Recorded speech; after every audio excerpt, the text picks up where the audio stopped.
Narrated Ibn Umar, the Prophet PBUH used to deliver the khutbah while standing, and then he would sit, then stand again, as you do nowadays. Narrated Abu Sa'id al-Khudri, one day, the Prophet sat on the pulpit, and we sat around him. Narrated Fatima bint al-Mundhir, Asma bint Abi Bakr as-Siddiq said, I went to Aisha, and the people were offering salat. I asked her, what is wrong with the people? She pointed towards the sky with her head. I asked her, is there a sign? Aisha nodded with her head, meaning yes. Asma added, Allah's Messenger prolonged the salat to such an extent that I fainted. There was a water skin by my side, and I opened it and poured some water on my head. When Allah's Messenger finished salat, and the solar eclipse had cleared, the Prophet addressed the people and praised Allah as he deserves and said, Emma Badu. Asma further said, some Ansari women started talking, so I turned to them in order to make them quiet. I asked Aisha what the Prophet had said. Aisha said, he said, I have seen things at this place of mine which were never shown to me before. I have seen even paradise and hell, and no doubt it has been revealed to me that you people will be put in trial in your graves or nearly like the trial of Masih ad-Dajjal. The angels will come to every one of you and ask him, what do you know about this man Prophet Muhammad?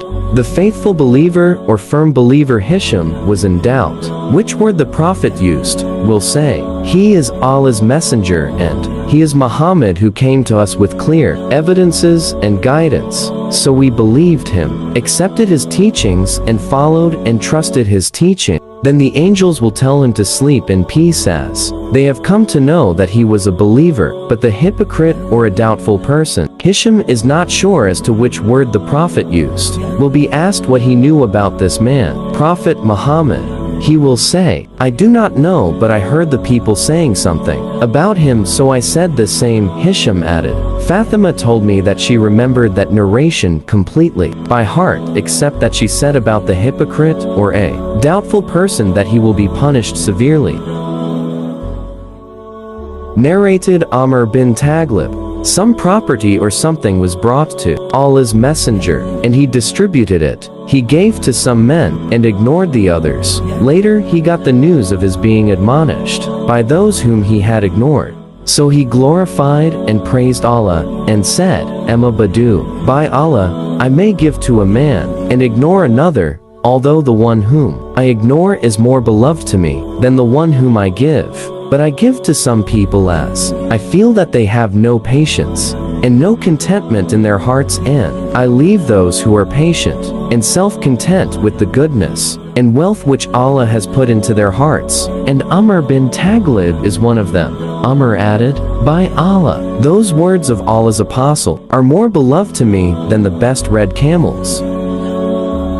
Narrated Aisha, once, in the middle of the night, Allah's Messenger, PBUH, went out and prayed in the mosque, and some men prayed with him. The next morning the people spoke about it, and so more people gathered and prayed with him in the second night.